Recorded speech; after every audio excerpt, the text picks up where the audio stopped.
Hey everybody, welcome to a new video, and today we're going to do things a little differently. I decided to go through my collection of old toys. All these toys, these were mine when I was a kid, some of them I've long forgotten about, and I decided I wanted to share them with you, because, you know, toys have memories, nostalgia, and a lot of times there's some stories, some feelings there, so let's get ready for a video on a I know, the title should be It's a Buzz Life. So first up, we're gonna start off with this unique toy. This one, they brought it back a little while ago. I'm surprised it hasn't done any better. I'm talking about the Popple. Inside out they twist and shout. Popples love to party. You'll have a ton of fuzzy fun. Pop goes the Popple, pop goes the Popple. Isn't it adorable? And what was great about Popples is that they had this ability where you could just put it inside out, like evil torture, and get your little butt in there, and voila! Here is the Popple in its ball form. And what's really funny is that they also had a sports ball version of this too, where you would have the Popples, and if you put them inside out, they looked like, you know, a football or a soccer ball or something like that. These were interesting. These were neat. I actually forgot I had one, and I'm glad I got this little guy. And ooh, you smell like attic. Another one that smells like attic, but is still a favorite of mine. I also forgot that this one was in my collection. Is Braveheart Lion from the Care Bears. What was interesting about Care Bears is it was this whole, I don't know if it was a greeting card thing that started it. I know Rainbow Bright was, but the series was all about friendship and caring, and it started out with the Bears. The Bears were great, the Bears were wonderful, and then they had the Care Bear cousins, and Braveheart was one of the Care Bear cousins. This is an original. This is an original from the original Care Bear Cousins set, so what's kind of special about this one is it just the nostalgic factor. That's what a lot of these are, is a nostalgic factor. Now I will admit, Care Bears themselves, Care Bears was one that I watched, but I didn't really care for. I watched it regardless, I don't know why. I watched the movies over and over again, and I never understood them as a kid. I watch them now as an adult, and holy crap, I still don't really get it. The toys were great. They actually came out with a lot of different varieties over the years in the original run.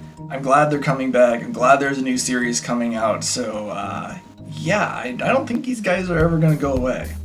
Speaking of Rainbow Bright, I'm not really sure if this one is mine. I believe this was the Rainbow Sprite, I think.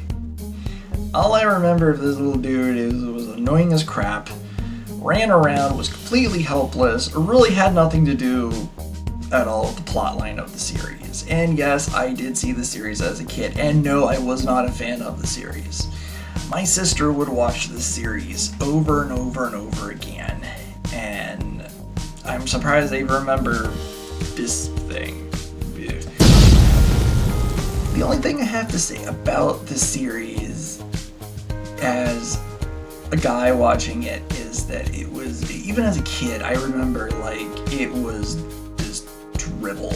It was like, I'd see the show and I'd try to run. If I couldn't run, I would just bite my lip and I'd watch the stupid thing.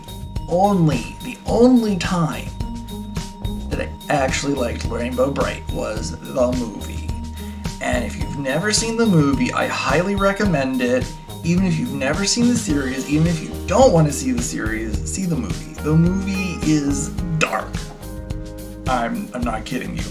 A little surprised on that one because the show was always so like upbeat, and the movie just like takes a huge turn. I mean, we got a villain that like literally wants to take her power and literally tries to kill her. Yeah, in a Rainbow Bright movie, you know. Yeah, but then again, 80s. You remember Brave Little Toaster with, the song about death? Yeah, you remember that? You remember that? Remember the 80s? Remember Return to Oz? With, Pinocchio? It was really freaking scary. Remember that? Do you know? And now we're gonna go into one that I'm really surprised I even have. And yes, it's mine. I'll give you the story behind this. Just to straighten things out. It's the Cabbage Patch Kid. Yeah, when these things came out, they were the hottest ticket. I remember seeing footage of parents literally beating the crap out of each other just to get one of these dolls. One of these guys.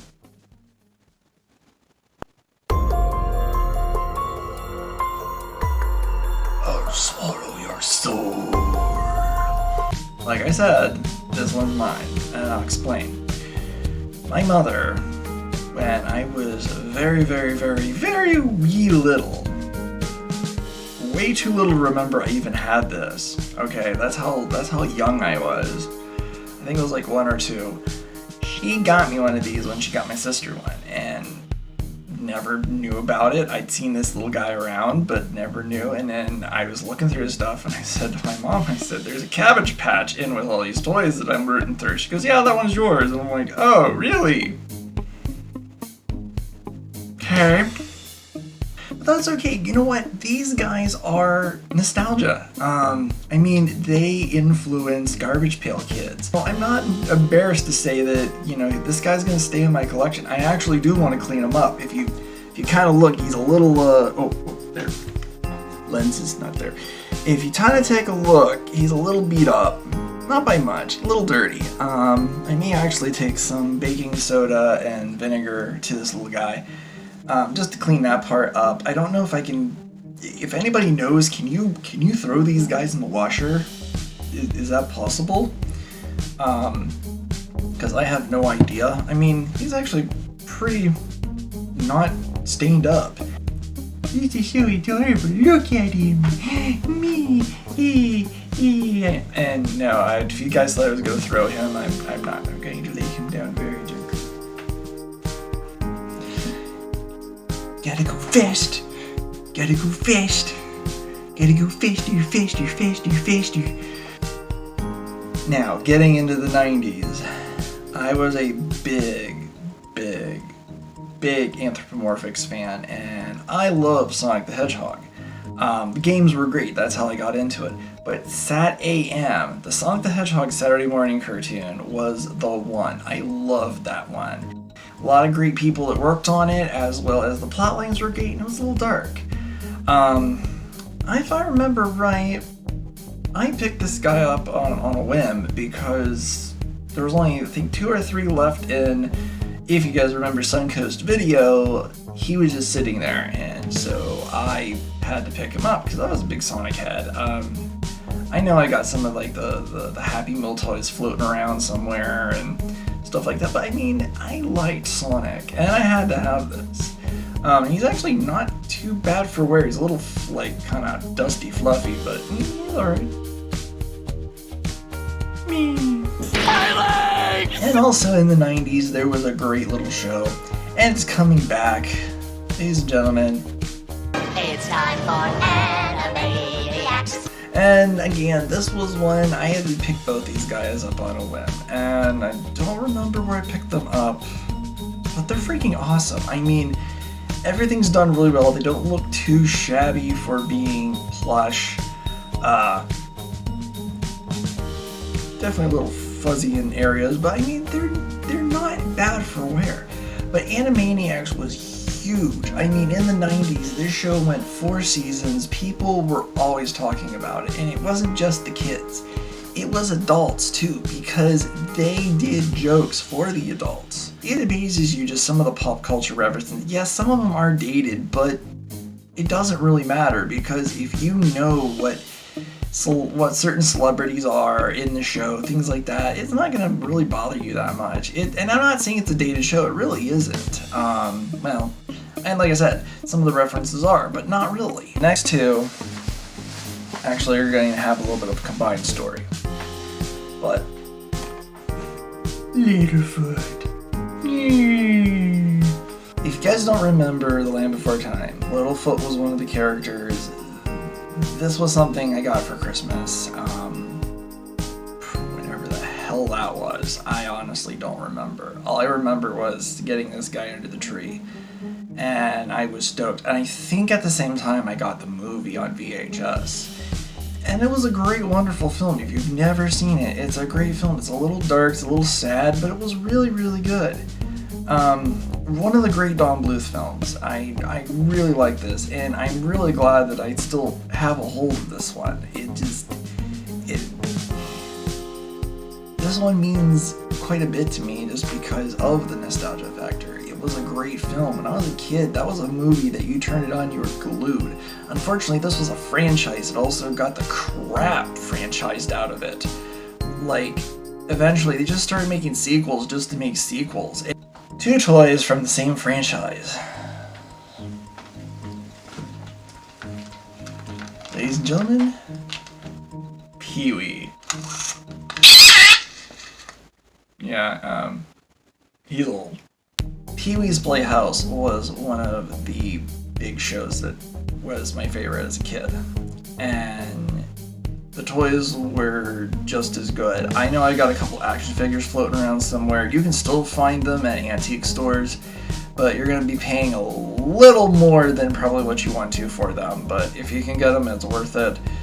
But the doll, this was also actually, this and the other piece I'm going to show you here in a minute were both Christmas gifts. And I was stoked. Like, you wanted Pee-wee. There was no doubt. When the commercial came on for this doll, you wanted it. Pee-wee's Playhouse was great because it was silly, it was original. It was a show you could sit down as a kid and really have fun, and you really got immersed into that environment. And I think the other thing I liked was just the characters themselves, which brings me to Cherry. And Cherry is very special here because Cherry's eyes move. It's really hard for me to move this with one hand, so there we go, okay. And also, oh god, this was not made for adult hands. Oh god, uh-oh. Your hand as an adult will not fit in here, but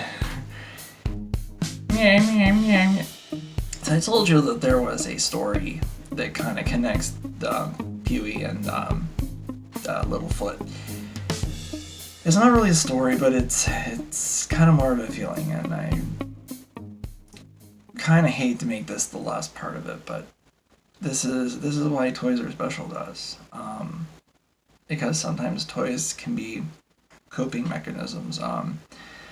They make us feel good. When it comes to nostalgic factor as an adult, they can make us feel good about the past, even if past at times was crappy.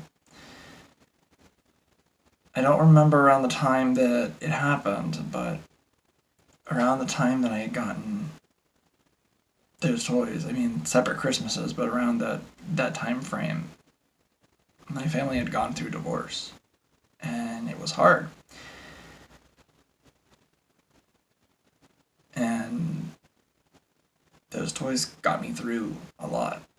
And it still kind of sucks to think about the divorce, but it's long been done, and at least I've kept my relationship with my family. But you know what? It's not all sadness thinking about that. You know, I got strong from that, number one.